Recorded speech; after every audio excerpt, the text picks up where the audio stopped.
तसंच आपल्या मुकलसाहेब ह्या तालुक्याकरता मतदारसंघाकरता जितकं काही करता येईल, आपण म्हटल्याप्रमाणे जवळपास 50 वर्षानंतर बेलोसे साहेबांनंतर आज राज्यमंत्रीपद ह्या दापोली तालुक्याला मिळालेलं आहे. 50 वर्षानंतर 50 वर्षा प्रचंड मोठा कालावधी आहे. आणि मग अर्थातच 50 वर्षाची उणीव काही लगेच 5 वर्षामध्ये भरून काढता येत नाही.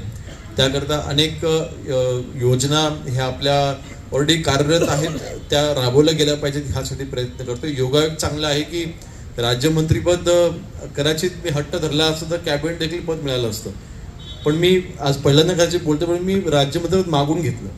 कारण मला माहिती होतं कॅबिनेट मंत्रीपद मिळालं की एकच खाते येईल आणि कुठल्या खात्याला देते मला खात्री नव्हती. पण जर का राज्यमंत्रीपद आलं तर चांगली खाती आपल्याला मिळू शकतात आणि त्या राज्यमंत्री पदाच्या माध्यमातून आपल्या मतदारसंघात आणि आपल्या कोकणात काही अनेक गोष्टी आपण करू शकतो. आणि म्हणून आज गृह जरी शहरी असलं तरी सुद्धा HM1 म्हटल्यानंतर संपूर्ण राज्यावरती आपलं त्याच्यावरती कंट्रोल असतो. आणि त्यानंतर महसूल आहे, ग्रामविकास आहे, अन्ननागरी पुरवठा आहे आणि अन्न प्रशासन आहे. परंतु महसूल आणि ग्रामविकास दोन्ही अशी महत्त्वाची खाती आहेत. विशेष म्हणजे ग्रामविकास खात्यामध्ये आपण आता एक आपण धोरणात्मक निर्णय आपण घेतला. ह्या बजेटमध्ये माननीय मुख्यमंत्री मोदींनी त्याची घोषणा देखील केलेली आहे.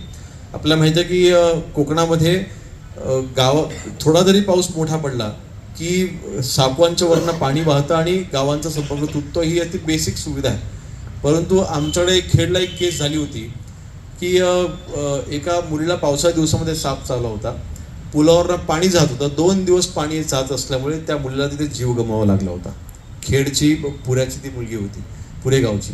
आणि दुसऱ्या त्याच वर्षी सार्वजनिक बांधकाम विभागाकडनं मी त्या पुलासाठी निधी मंजूर करून घेतला, जवळपास 4.5 कोटी. आज तो पूल तिथे उभारायला, परंतु साकवाच्या वरनं पाणी जातं म्हणून एका मुलाला तिथे जीव गमवावा लागला. इतकं महत्त्वाचा साकवा आपल्या कोकणासाठी आहे. मग ह्या आणि विशेष म्हणजे साकव दुरुस्तीसाठी किंवा साकव नव्याने बांधण्यासाठी राज्यामध्ये कुठली योजनाच नाही आहे. फक्त जिल्हा नियोजनची एकमेव योजना आहे साकव दुरुस्ती कार्यक्रम. त्याला तुटपुंजा निधी मिळतो. वर्षाला 2 ते 3 साकव आपण करू शकतो, इतकाच निधी मिळतो. तर ही बाब उणीव मला माहिती होती.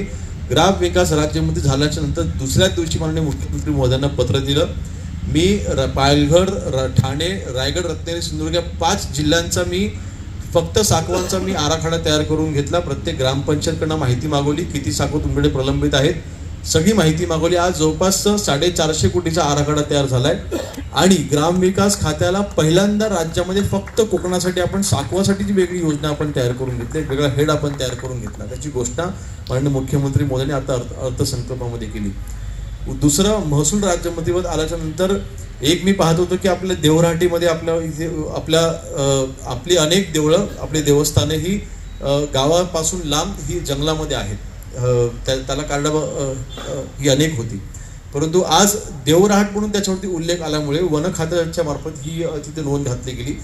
देवराटीमध्ये तुम्हाला शासनाचा किंवा खाजगी निधी वापरता येत नव्हता. मी ह्या विषयाकडे लक्ष घातलं आणि वन खात्याच्या मार्फत जवळपास 3 ते 4 बैठका माझ्या मंत्रालय स्तरावरती घेतल्या. तेव्हा लक्षात आलं की खरं तर ही नोंद ही अतिशय चुकीची पडलेली आहे किंवा ही जो विकास थांबला अतिशय चुकीच्या समजेमुळे तो विकास थांबलेला आहे. आपल्या एका बैठकीमध्ये शेवटच्या बैठकीत आपण निर्णय घेतला आणि आज आपल्या कोकणामधल्या देवराटी जरी असली तरी सुद्धा तुम्ही तिथल्या देवळांची किंवा देवस्थानाची दुरुस्ती करता निधी खर्च करू शकतो आणि शासनाचा किंवा खाजगी निधी आता तिथं वापरता येतो असं आपण धोरणात्मक निर्णय करून घेतला.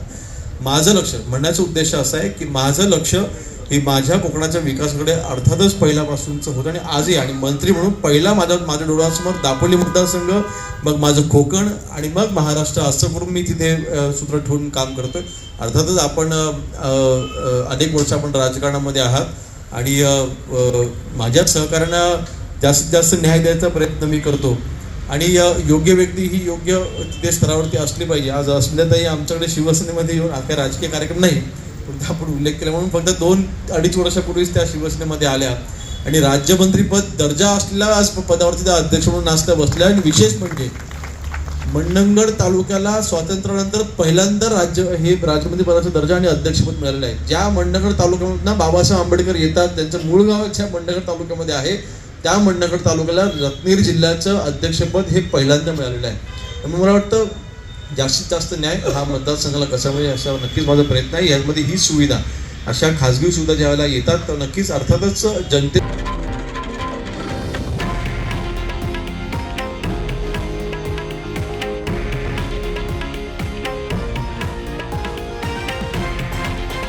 हे आहे देशातील नंबर 1 न्यूज नेटवर्क आणि आपण पाहत आहात TV9 मराठी, एकमेव.